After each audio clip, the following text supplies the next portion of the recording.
In this video, we're going to go over some of the new Modbus features that are found in the Constructor 16.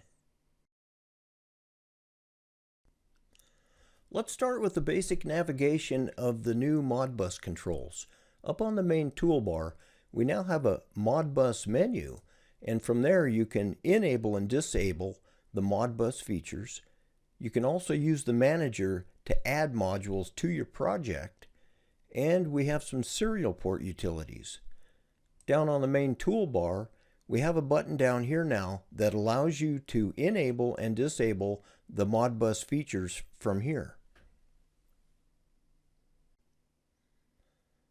Let's go ahead and enable the Modbus features.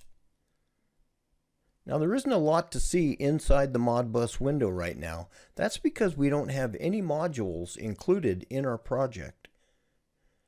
Something else that you'll notice over here though is this new icon right next to the symbol library icon. This icon just shows that the Modbus features are running, and it also gives you the ability to bring the Modbus window back to the front in case it went behind other windows. Just click on it to bring it back to the front. We'll add a module to the project now. We'll go up to the Module Manager, and then we'll click the plus sign. Now we'll just go ahead and define a module that I'll set up for a module that has 8 digital inputs and 8 digital outputs. We'll just give it a basic description and name.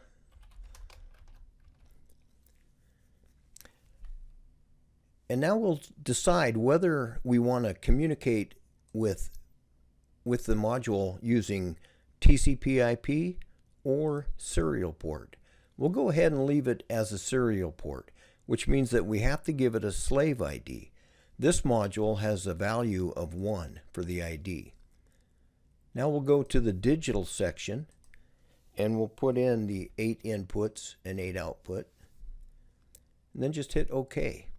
And now we can see the module in the manager here.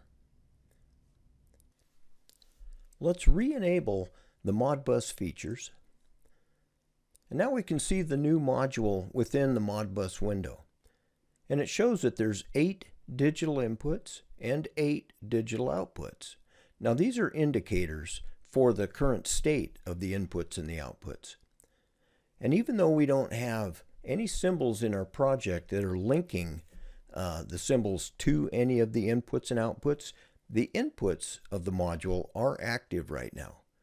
And I have a normally open toggle switch wired to input number 1 that I'll go ahead and close right now. So you can see that the indicators are showing the state of that input changing.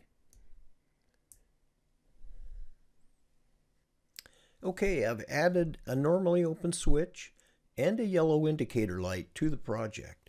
I'll use these to show how to link them to a module. Before we do that though, I'm going to reduce the size of the constructor so that we can get both windows on the same screen.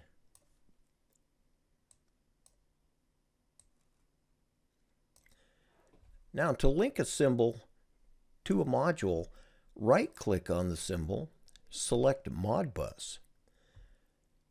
Now we just tell it which module we're going to use. In this case, we only have one, and what input.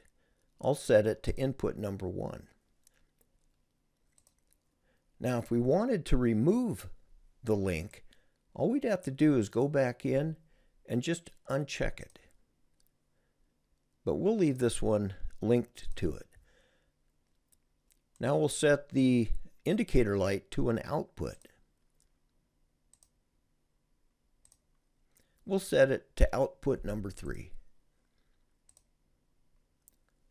Now we'll energize it, and I'll manually close the switch that's connected to the module. And we can see that the switch on the screen in the project and the indicator light have changed. And you can also see it over here on the module. Now I'll open the switch again.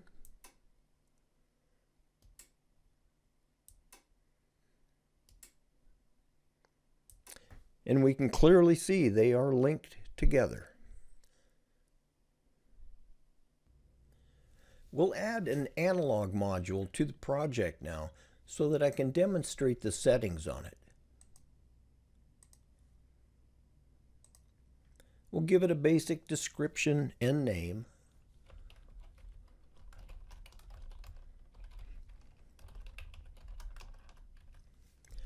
And we'll give this one an ID of 2.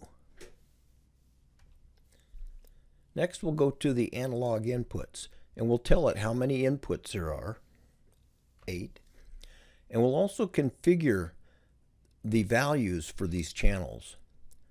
We'll just highlight this and then hit Edit. And then we decide whether the inputs are based on milliamps or millivolts. On this case, we're going to use millivolts. We'll set the minimum value to 0 and the maximum to 5 volts, which would be 5,000 millivolts.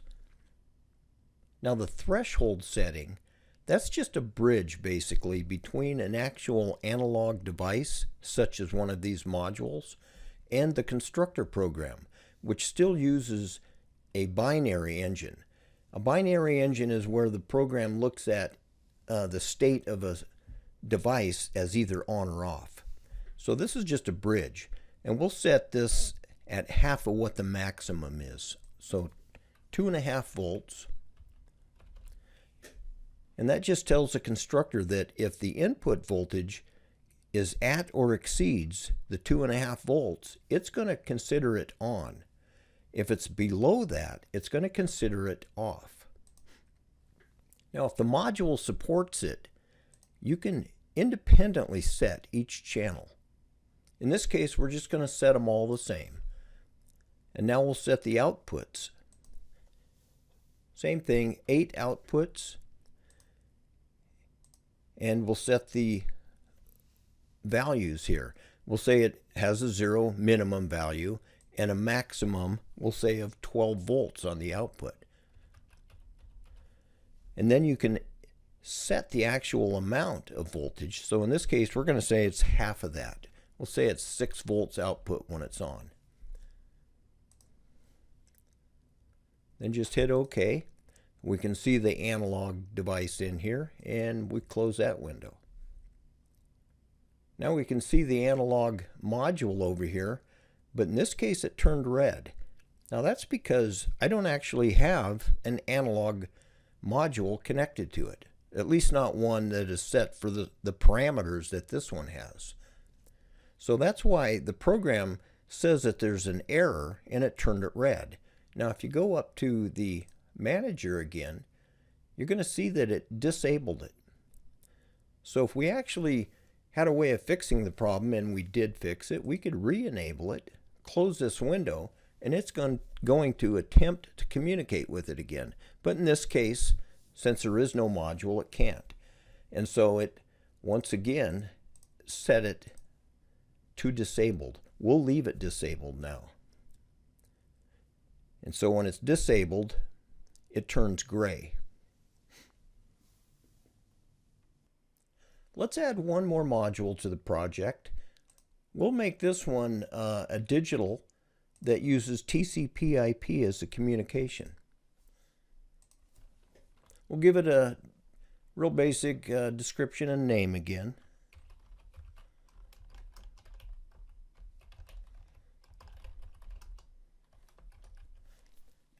And now we'll set it to use TCP as a communication.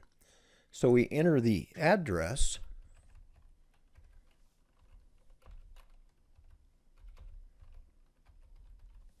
and the port, which is normally 502 for Modbus. Now we'll define the digital inputs and outputs, and we have 8 of each.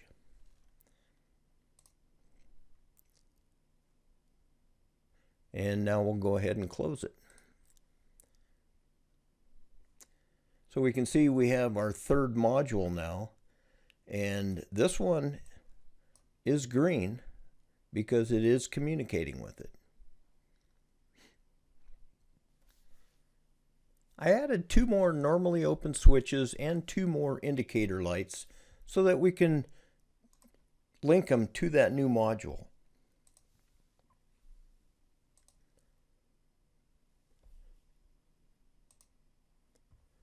So we'll set the first one to say output number 2, and we'll set this output to the same module and set it as output number 8. Now we'll energize it, and since we didn't link these switches to the module, we can manually change them here.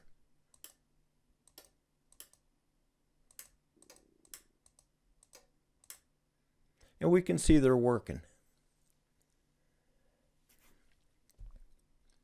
There's a couple more settings in the module manager that we can go over. The first one is the serial port setup. Just go to communication, RTU, and then settings, and then you set the parameters for the serial port that you're going to use.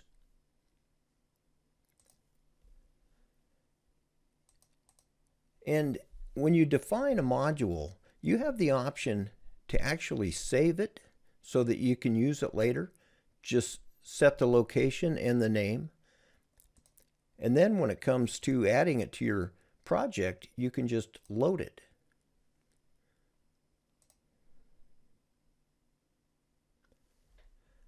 The serial port utilities feature is just a way to give you access to changing the device ID of one of your modules.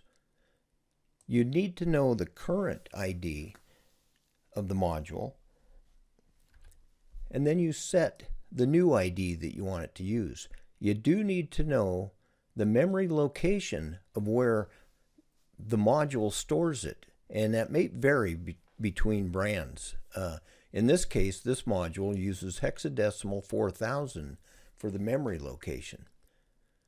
Once you have that set, just hit set and it'll change the ID of that module. You can also scan all of the connected modules that are connected via serial port to see how many there are and what their IDs are. Same thing, you need to know the memory location on the modules of where they store the IDs at. Then just click start and it'll start going through, and you can see right off the bat it picked up the first one that I put in, which used an ID of 1. Beyond that, in this case, I stopped it early, but there was nothing else after that. One other item in the Modbus window is logging. There might be times when we ask you to turn on the logging feature to keep track of what's going on. We generally do that if you're having a problem and we're trying to figure out what's going on. So when you turn the logging on, it will keep track of pretty much everything. We'll restart it here so that you can see it. And it keeps track of a lot of things in the background. So a lot of this stuff is time consuming for it. So you don't want to leave the logging window on unless we ask you to have it on, just because it can slow things down.